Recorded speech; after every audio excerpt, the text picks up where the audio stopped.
quickly. Settle down.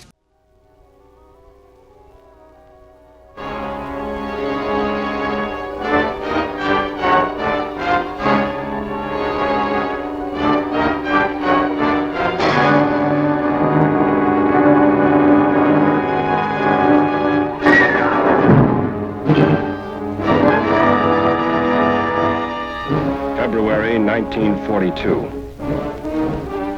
Japanese objective, Corregidor.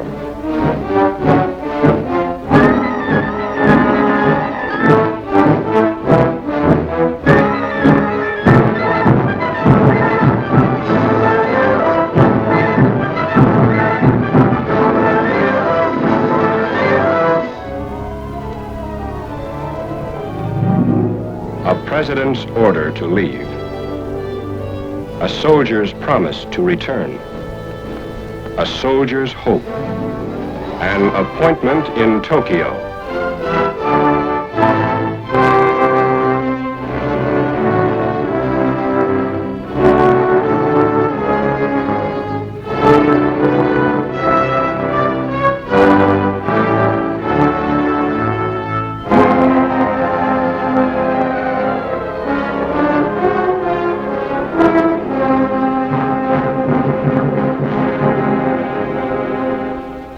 May 5th, 1942. The enemy lands on Corregidor. General Jonathan Wainwright, defender of the Rock.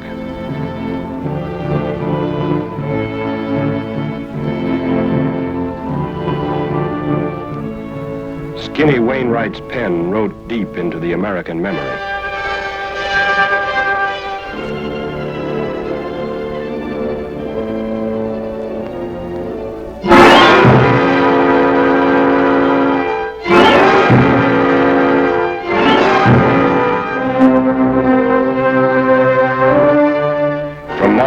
On Bataan, the Death March.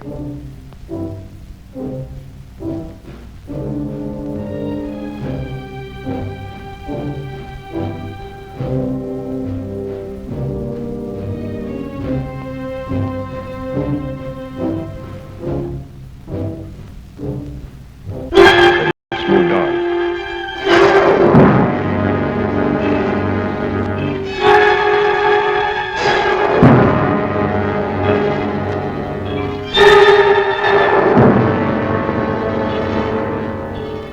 Until Australia itself lay open to invasion. At his Melbourne headquarters, General MacArthur faced grim facts. Against nearly 3,000 planes, he had barely 500. Against millions, he had 11 poorly equipped divisions. Australians, Americans. Against him were thousands of miles of infested islands and controlled seas. Against him was time and space and power and preparation. Against him was an area that made the vast United States seem small.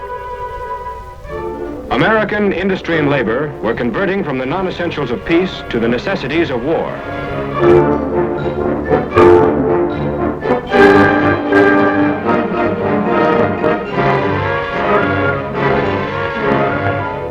Conversion was slow, and the European theater had first call.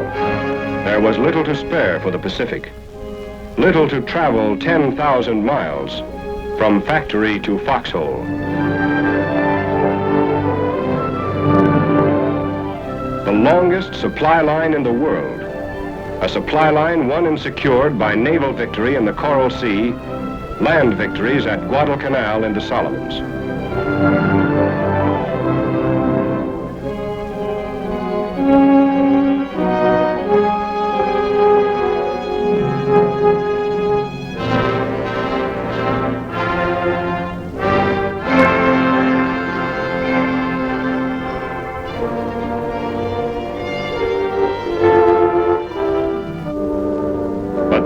Were still on the move.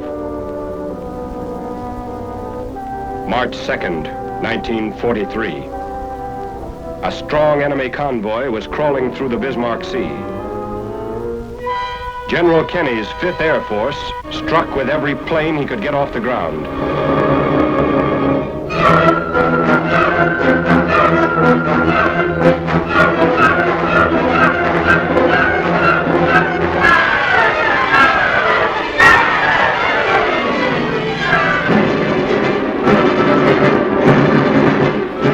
Score, 22 shattered hulks. Every enemy ship. A decisive aerial victory had been gained in a critical hour. The had been stopped. This was the turning point. The job of fighting back to the Philippines and beyond to Japan required the closest teamwork of sea, land, and air forces. This brought together Douglas MacArthur and Chester Nimitz. Washington had a plan. 2 roads back to the Philippines. One from Hawaii along the string of coral fortresses, the Gilberts, Marshalls, Marianas, to Palau. This was the job for naval and army forces under Admiral Nimitz.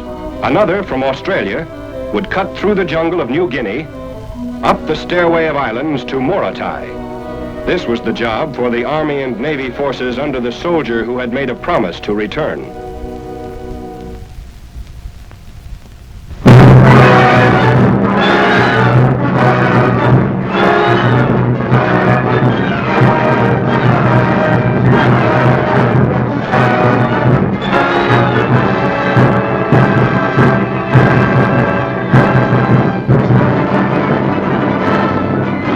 First, the air arm reached ahead.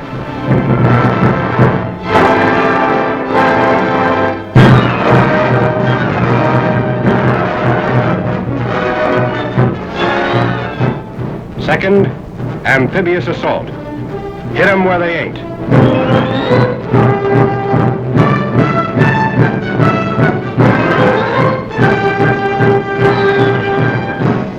Up from Australia and across jungle-clad New Guinea.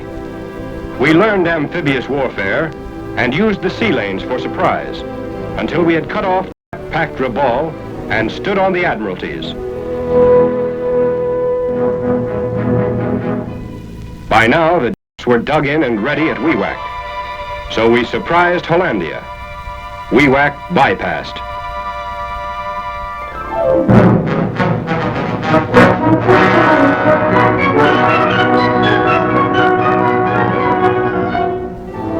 Strategy, surprise, up the stairway of islands.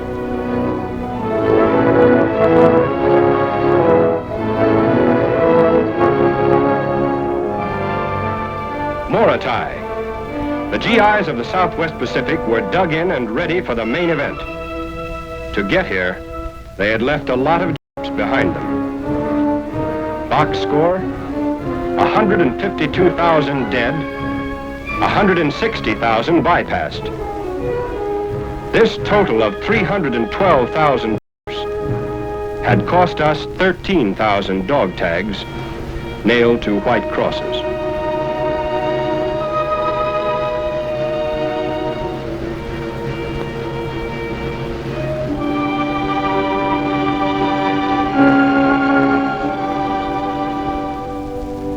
Meantime, the forces commanded by Admiral Nimitz in Hawaii faced a different kind of war. There were no places to hit 'em where they ain't. Every coral atoll we invaded would have to be taken by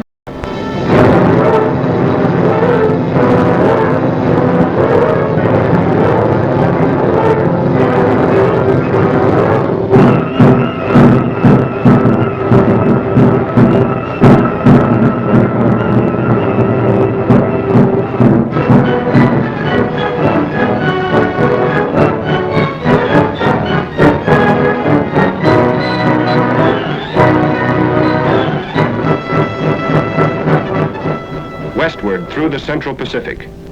New names in American history. Tarawa in the Gilberts. Kwajalein in the Marshalls. Saipan and Guam in the Marianas. Palau.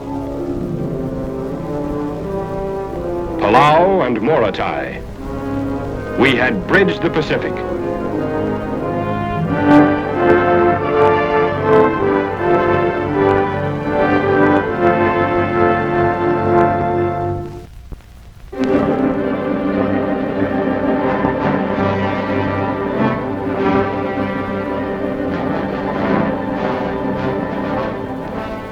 early October '44, a combat-loaded convoy from Pearl Harbor was on its way to strike the enemy stronghold at Yap.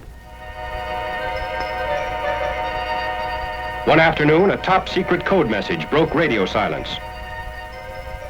For 3 years, our expanding Navy and Air Forces had prowled the Pacific, cutting supply lines, smashing airstrips, blasting garrisons, until losses made possible a big change of plans.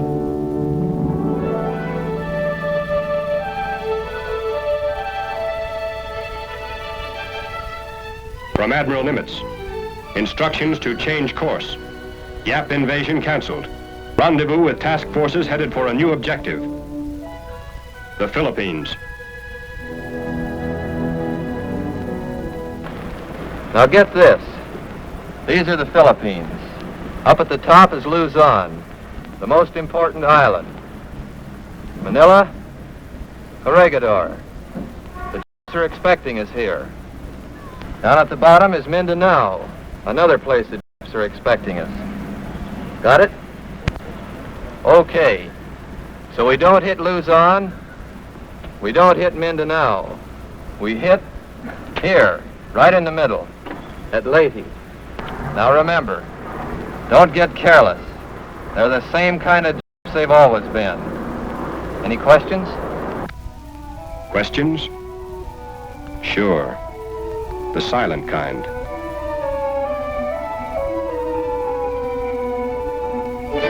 Yes, there are always questions.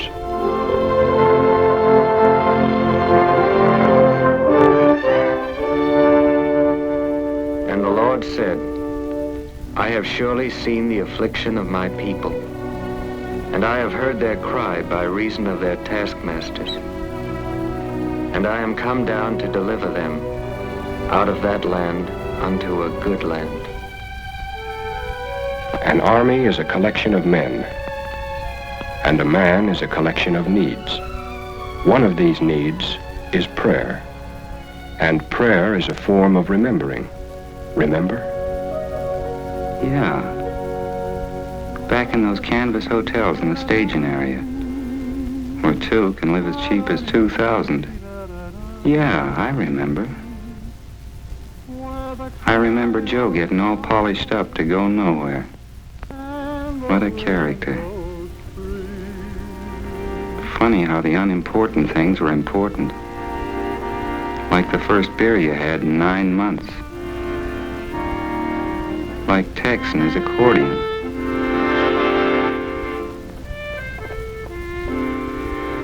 And you remember packing. Cutting down to just what you need, because what you take on your back. And you remember the things you left behind.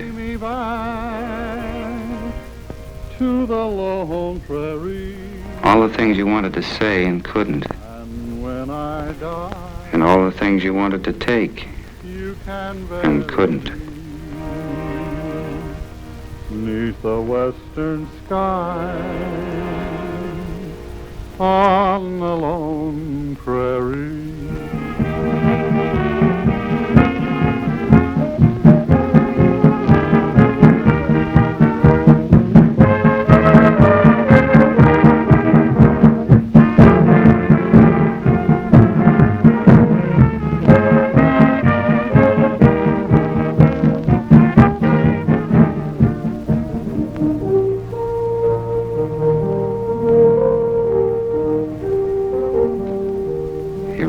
Watching the submarine net slip by, thinking, well, this is it.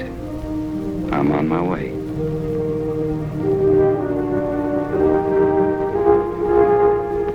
We were all underway, and there wasn't much to do about it. Just sit around and wait for the Navy to take us to the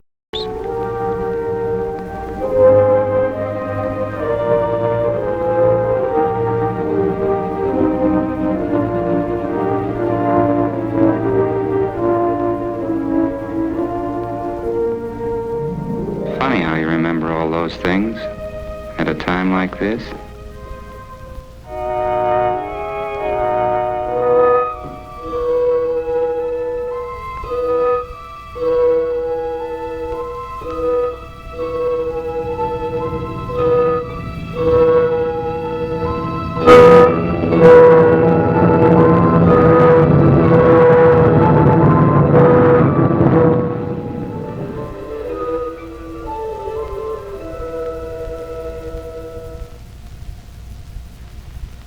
October 20th, 1944. The men of MacArthur have returned.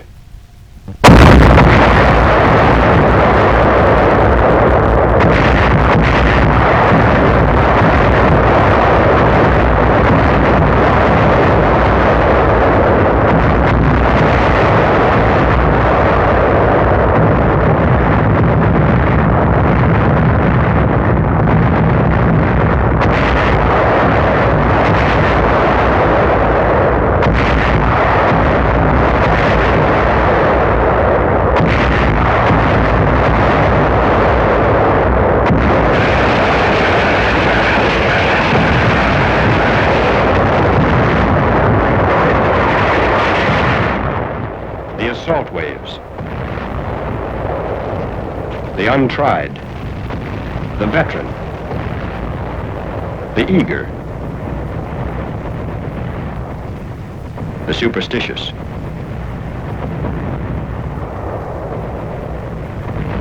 The first to land, some the first to fall.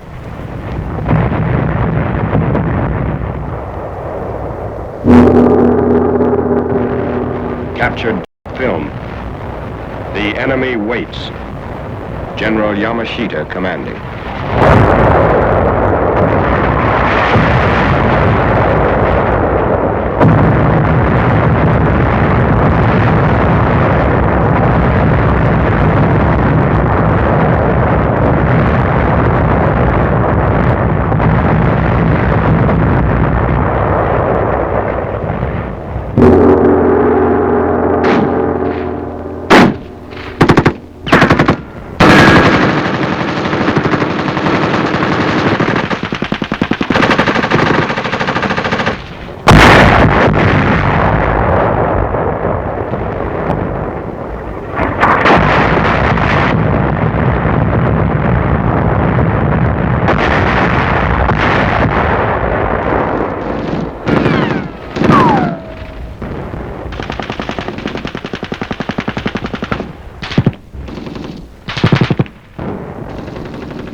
GHQ on a beachhead, directing the westward surge of battle.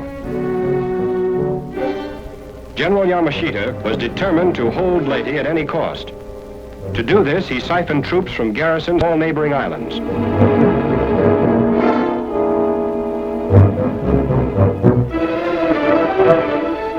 More captured film. Bandy-legged infantrymen like these poured into Leyte. We answered the challenge with a meat grinder offensive against reinforced positions.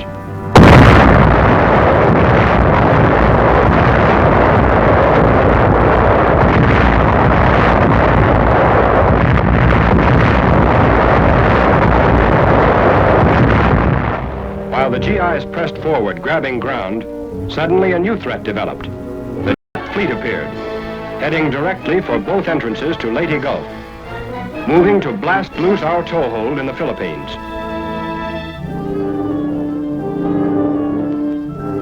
There wasn't much ground troops could do about this threat from the rear. This was a job for the Navy.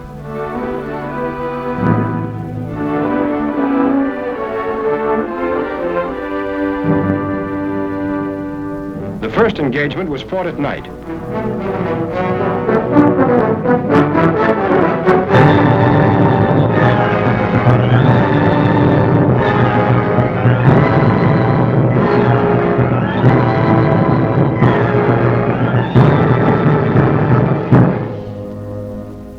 On shore, everybody sweated it out, from GI to general. Our heaviest artillery was turned around toward the sea. They looked big, but against naval broadsides, they'd be like pistols against rifles. Next, our jeep carriers put the sting of death in the air east of Leyte Gulf. Land-based fighters and bombers reinforced their sea strength.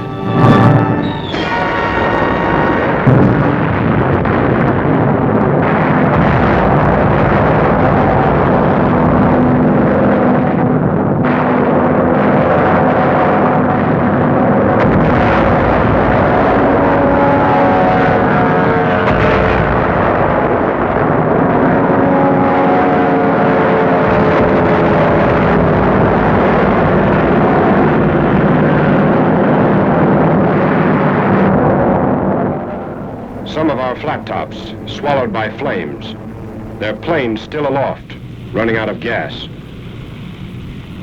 Leyte's captured strips were still unfinished, wet, but not as wet as the ocean.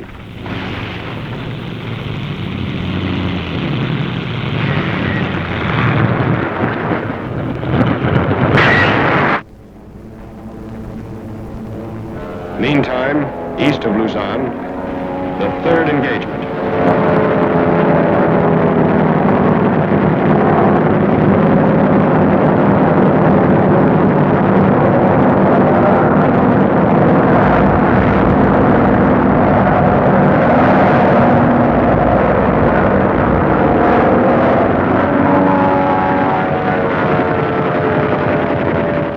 Floating wreckage and floating jeeps.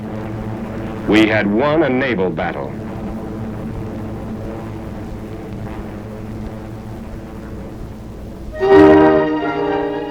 Battle won, beachhead secure.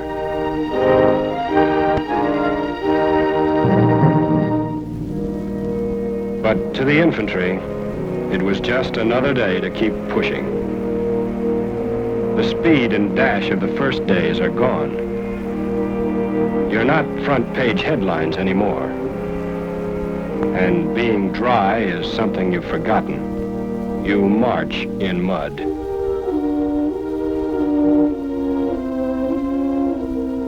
You eat in mud.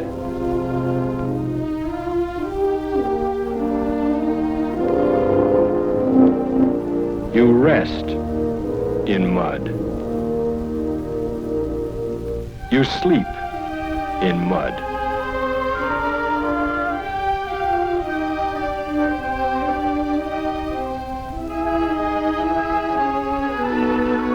And as long as men remember war, they'll remember mud.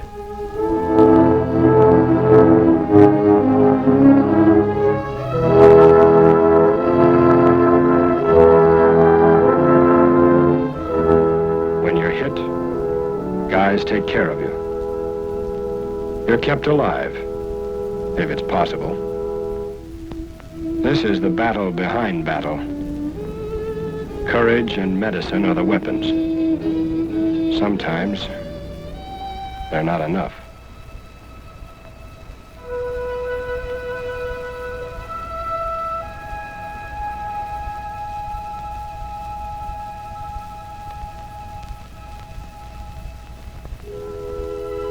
This is a cathedral, a large church in a small town. But this is only one church of one town, of one island. And there are thousands of islands where people like these are waiting. And on these other islands, life under the Japanese is hard.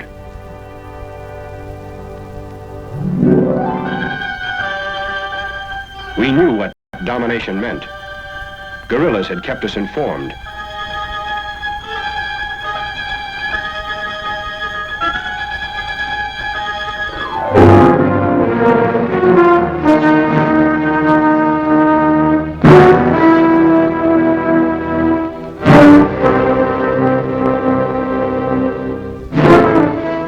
Their schools were closed, and their altars destroyed, their freedom gone, their harvest stolen.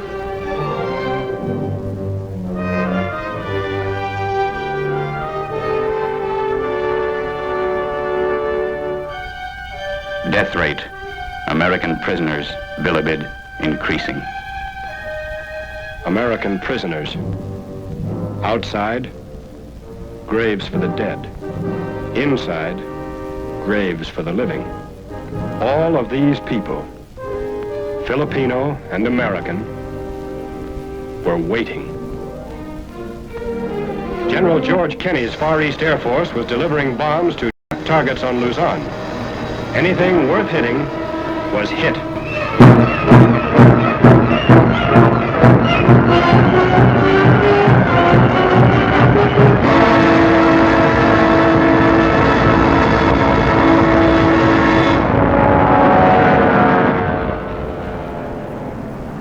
Manila Bay, Luzon, the core of power in the Philippines. January 4th, the largest convoy in the history of the Pacific.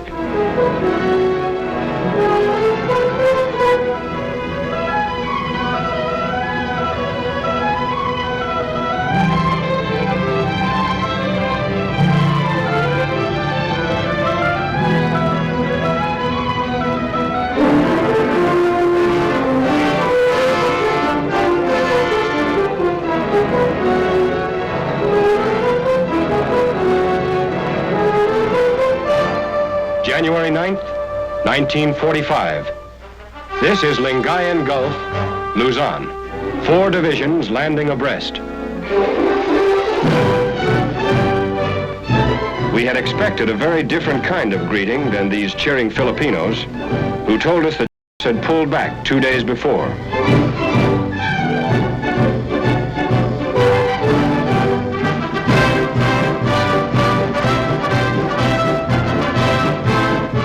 These are guerrillas. Don't let the clothes fool you. Men like these kept the war going in the Philippines long after the said it was over.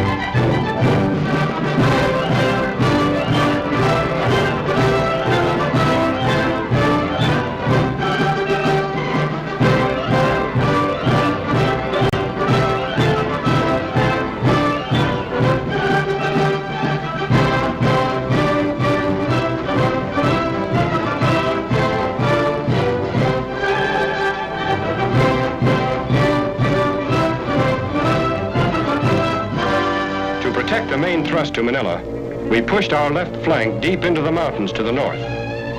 Some targets a ground soldier can't reach. Some targets a sky soldier can't see. So they work together. Mountains would have to be bought with battles like these. I think they're going to be doing okay. They're flying down there at 40-degree azimuth, but they're doing okay. They're doing okay.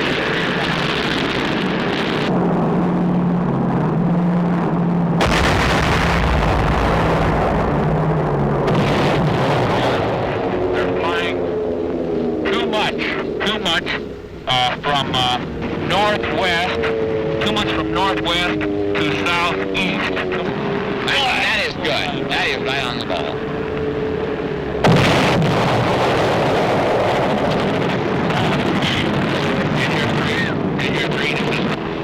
Bombs, very nicely placed. They're within the target area. The straightening was effective. C Company of our regiment moving up this draw right down here. We have the mission of attacking this ridge directly to our rear, which is about 2380 on the map. B Company is moving through F Company's present position, located on this high ground back there. They're going to pass through F Company and attack up towards the same hill, 2380. Now, can you give me a concentration on that hill? On 2380? Right. Yes, we have the 4.2 mortars, the 155, 105, and 75, all zeroed right on that hill. We can drop it right in there. Now, Sam, I'd like a little 81 in there, if possibly you can give me, and get direct fire without assault gun. Yes, we'll lay it right in there. Okay, Sam, I'd like a lot of white phosphorus in there. I want to mark it well for his artillery concentration and also for a screen for these troops to move on in this direction.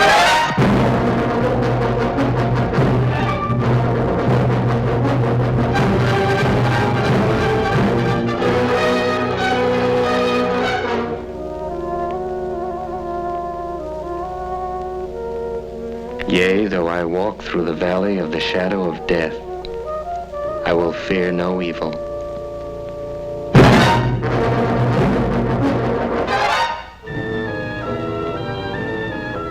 It's slow going up a hillside. It's slow because you've got the hill against you along with the enemy on it.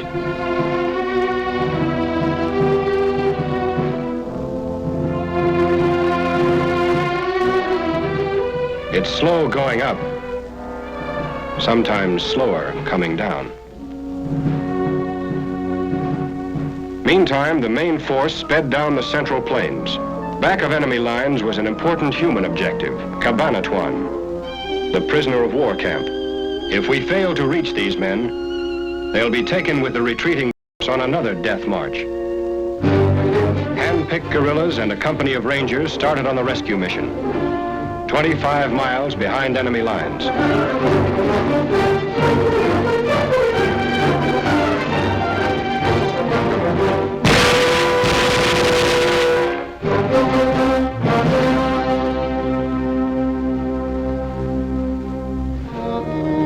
The living ghosts of Bataan. 1,000 days and nights ago, the death march began.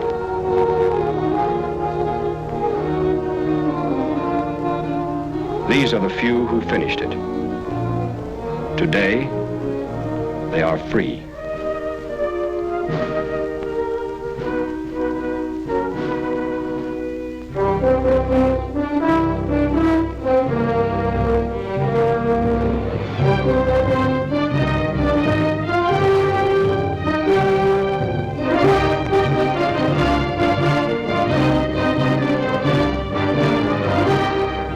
Cabanatuan was a grim reminder that Filipinos and Americans were waiting in Manila.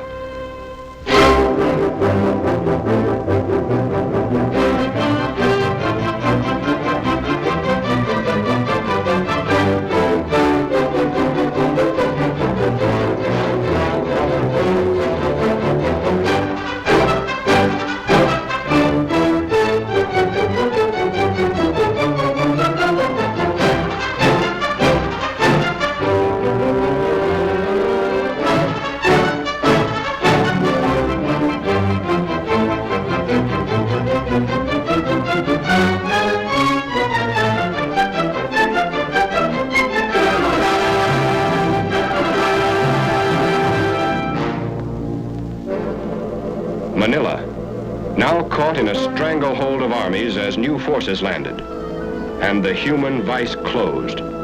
GIs were in the outskirts. Crawling under a ballpark fence is an old American custom. Rizal Stadium, a baseball diamond.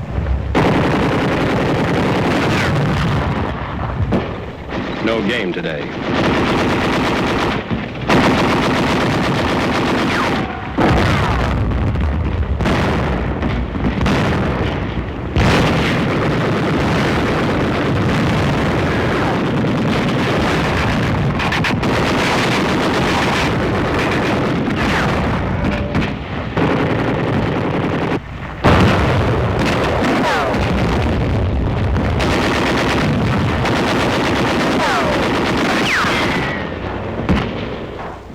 Battle never stands still. From baseball park to business district. This is a new type of jungle for island-hopping GIs. A jungle of broken buildings and smashed streets. But the same kind of they've always been.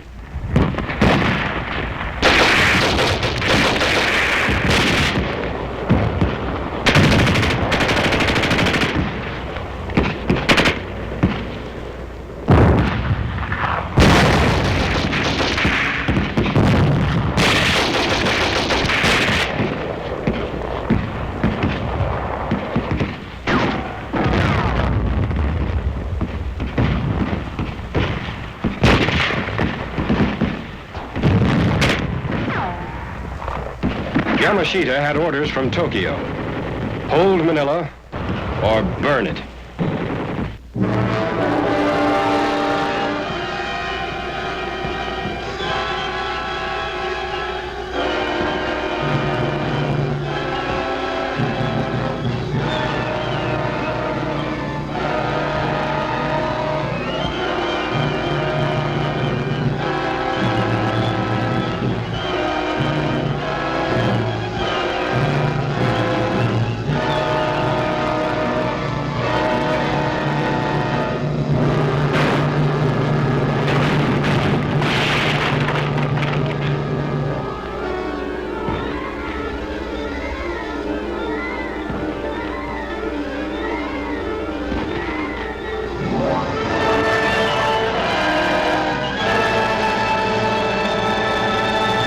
Manila, the pearl of the Orient.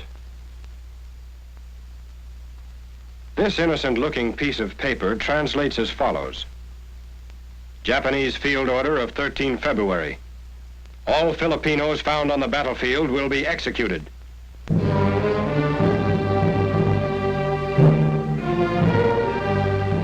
Japanese field order obeyed. Between us and the walled city was the Pasig River. And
building to building, room to room, street to street, we brought battle to the until they closed themselves behind the 14-foot thick walls of Intramuros, a fortress within a city.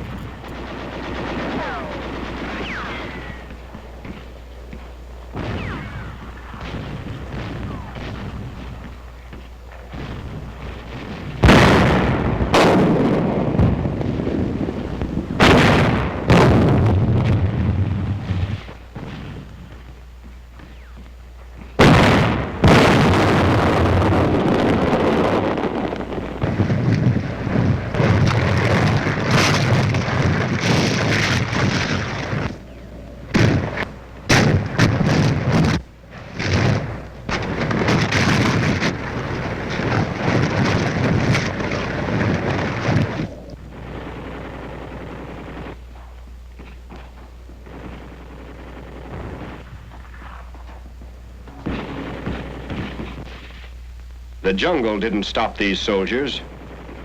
Neither did this wall.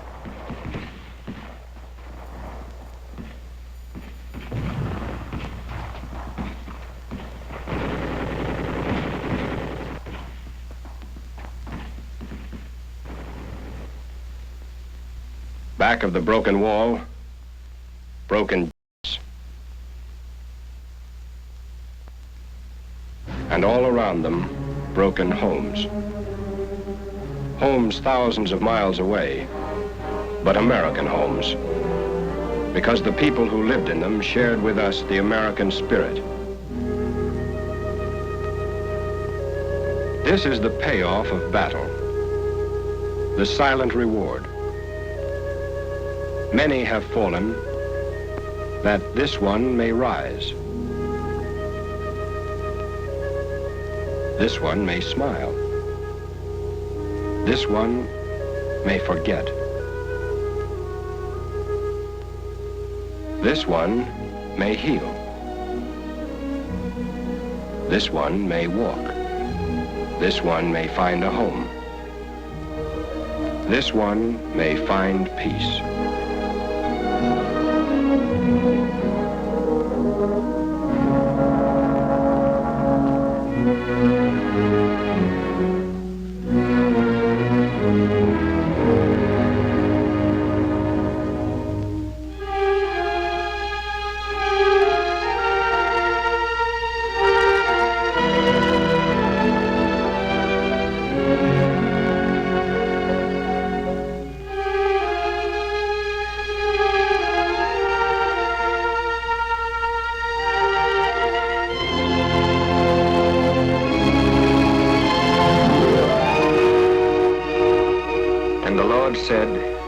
Surely seen the affliction of my people, and I have heard their cry by reason of their taskmasters, and I am come down to deliver them out of that land unto a good land.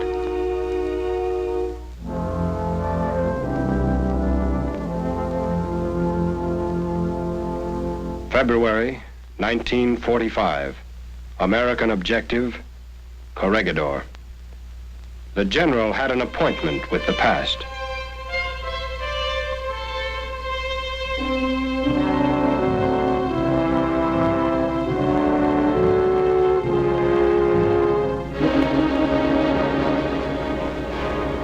Corregidor, the name of a rock.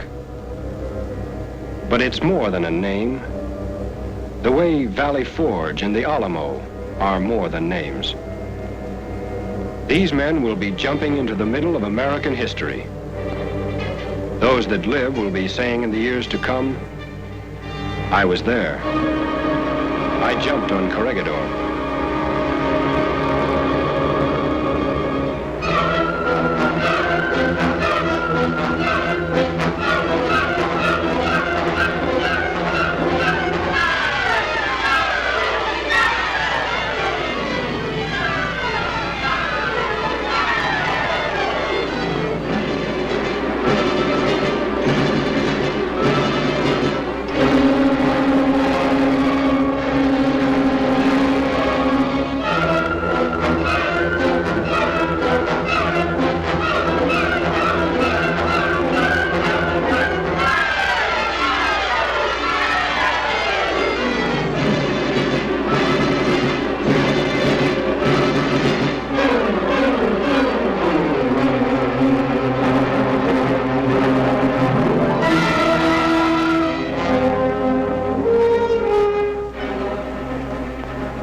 C-47s still emptied their human cargoes, our low-flying fighters paved the landing beaches for waterborne GIs who had crossed over from Bataan.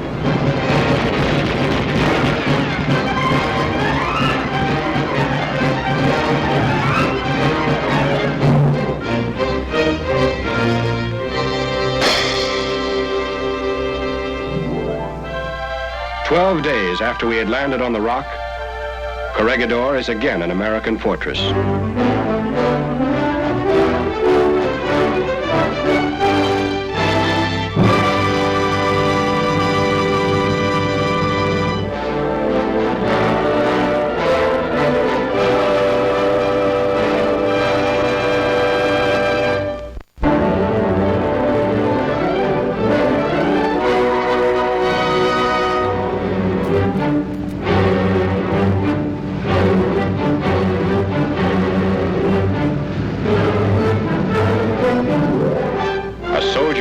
promise had been kept.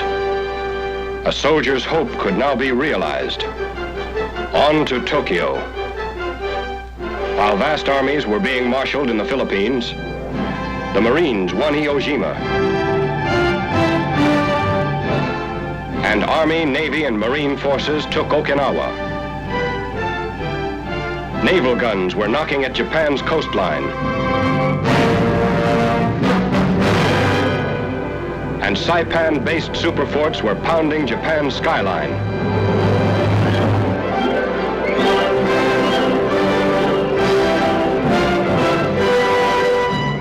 Atomic bombs on Hiroshima and Nagasaki. All this, and MacArthur's impending invasion, broke the enemy. The red sun of Japan had set. The might of a free people had come at last to triumph over the lords of war.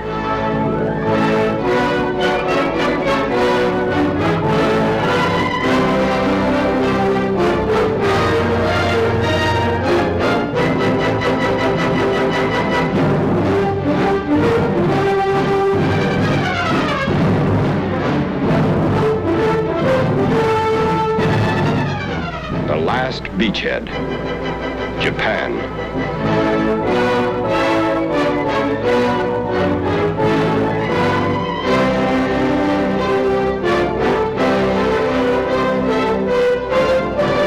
August 30th, 1945, at Sugi Airport. General of the Army, Douglas MacArthur, Commander-in-Chief of the United States Army Forces in the Pacific, designated Allied Supreme Commander to accept the surrender of the Japanese.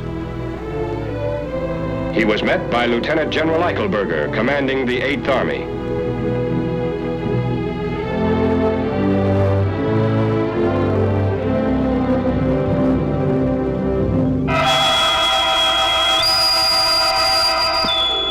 September 1st, 1945, on the battleship Missouri.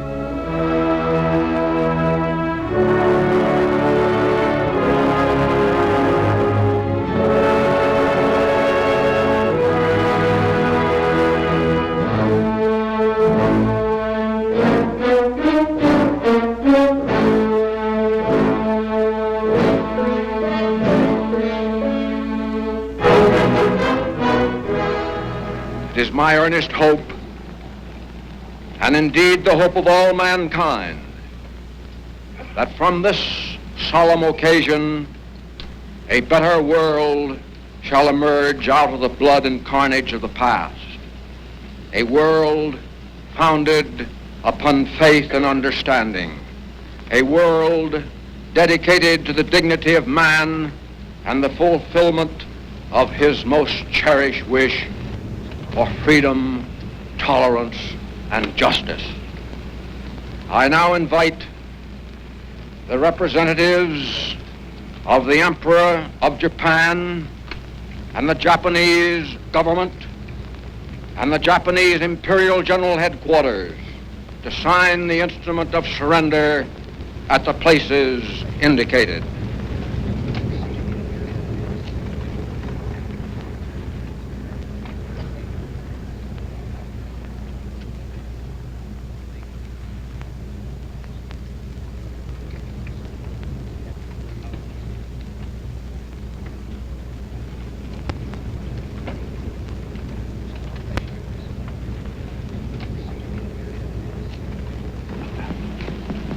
The Supreme Commander for the Allied Powers will now sign on behalf of all the nations at war with Japan.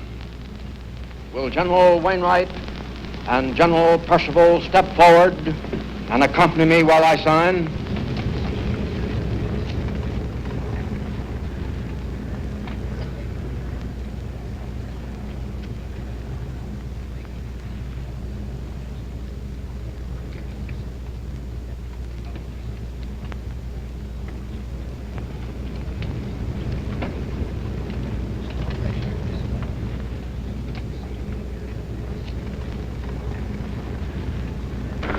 The representatives of the United States of America will now sign.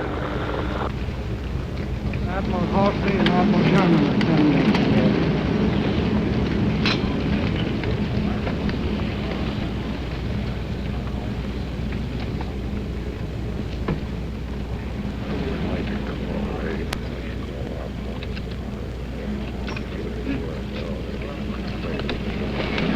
Let us pray that peace be now restored to the world and that God will preserve it always. These proceedings are closed.